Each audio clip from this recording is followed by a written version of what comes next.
Hello everyone, I hope you are doing well. Today we'll talk about how to fix or how to solve the problem of made in China with good settings.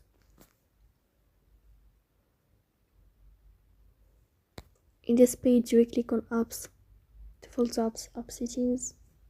You click here. In this page you will search about the application of made in China and you will enter. Here we click on first stop and you will click OK. Here you will enter to the window of storage. Then we click on clear cache.